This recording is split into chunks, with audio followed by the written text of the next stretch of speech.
नमस्कार दोस्तों, मेरी नई वीडियो में आपका स्वागत है।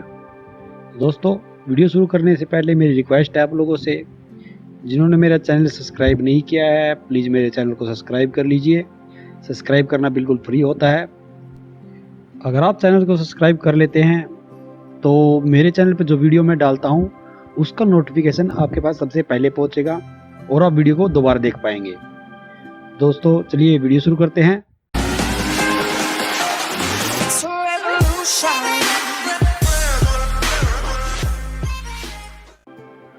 दोस्तों, भगवान श्री राम व उनके छोटे भाई लक्ष्मण, पत्नी सीता और राक्षस राज रावण के जीवन का वर्णन यूं तो कई ग्रंथों में मिलता है, लेकिन इन सभी में वाल्मीकि की रामायण में लिखे गए तथ्यों को ही सबसे सटीक माना गया है। वाल्मीकि की रामायण में ऐसी रोचक बातें बताई गई हैं जो बहुत कम लोग जानते हैं। आज हम आपको कुछ ऐसी ही बातें बता रहे हैं जो शायद अब तक आप नहीं जानते थे।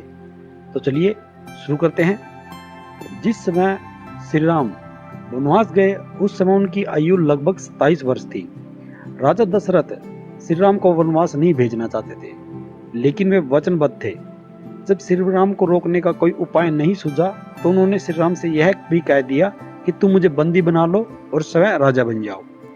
जिस दिन रावण सीता को हरण कर अपनी अशोक वाटिका में ले आया, उसी रात को भगवान ब्रह्मा के कहने पर देवराज इंद्र माता सीता के लिए खीर लेकर आए। पहले देवराज ने अशोक वाटिका में सभी उपस्थित राक्षसों को मोहित कर सुला दिया और उसके बाद माता सीता को खीर अर्पित की, जिसके खाने के बाद माता सीता की भूख प्यास बिल्कुल शांत हो गई। रामायण के अनुसार जब रावण ने भगवान शिव को प्रसन्न करने के लिए कैलाश पर्वत उठा लिया, तब माता पार्वती भयभीत हो गई थी और उन्होंने रावण को श्राप दिया, तेरी मृत्यु किसी स्त्री के कारण ही होगी। जिस समय राम और रावण का अंतिम युद्ध चल रहा था, उस समय देवराज इंद्र ने अपना दिव्य रथ श्री राम के लिए भेजा था। उस रथ पर बैठकर ही भगवान श्री राम ने रावण का वध किया था। रामायण के अनुसार रावण जिस सोने की लंका में रहता था, वह लंका पहले रावण के भाई कुबेर की थी। जब रावण विश्व विजय पर निकला था, तो उन्होंने अपने भाई कुबेर को हराकर सोने की लंका तथा पुष्पक विमान पर अपना कब्जा कर लिया था। यह बात तो सभी लोग जानते हैं कि लक्ष्मण द्वारा शूर्पणखा की नाक काटे जाने से क्रोधित होकर ही रावण ने सीता का हरण किया था, लेकिन स्वयं शूर्पणखा ने भी रावण का सर्वनाश करने का श्राप दिया था, क्योंकि रावण की बहन शूर्पणखा के पति का नाम विद्युतीजीव था, जो कालकेय नामक राजा का सेनापति था। रावण जब विश्व युद्ध पर निकला, तो कालकेय से उसका युद्ध हुआ।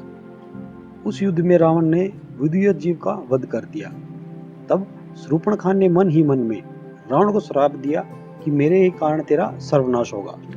यदि आप सोचते हैं कि रामायण का युद्ध रातों रात खत्म हो गया था, तो मैं आपको बता दूं, वे रातें इतनी लंबी थी जिसका अंदाजा आप नहीं लगा सकते।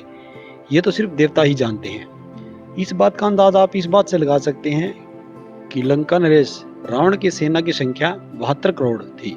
इसके बाद भी प्रभु श्री राम ने वानरों की सेना के सहारे केवल 8 दिन में समस्त राक्षस सेना का अंत कर दिया था और रावण को पराजय का सामना करना पड़ा था।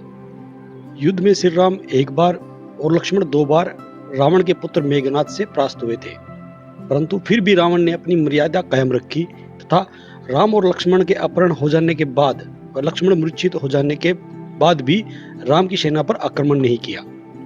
रावण को ब्रह्मा का वरदान प्राप्त था, वह 10 ग्रीव था तथा उसके साथ ही उसकी नाभि में अमृत था, जिसके कारण वह लगभग अमर था।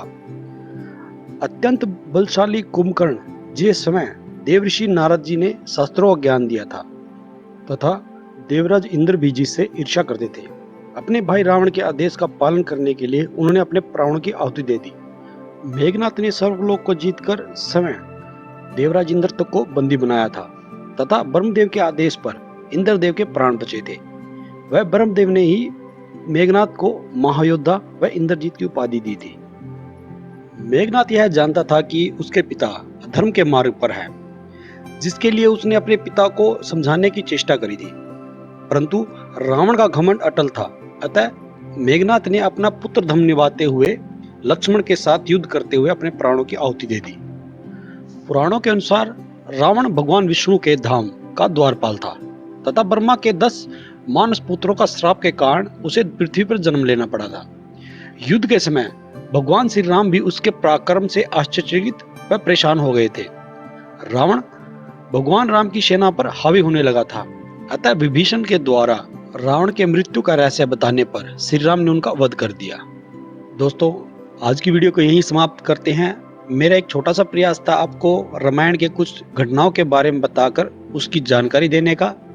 तो दोस्तों, अगर मेरा प्रयास सफल रहा है तो प्लीज मेरे वीडियो को लाइक कीजिए और प्लीज कमेंट में बताइए कि आपको वीडियो कैसी लगी। धन्यवाद।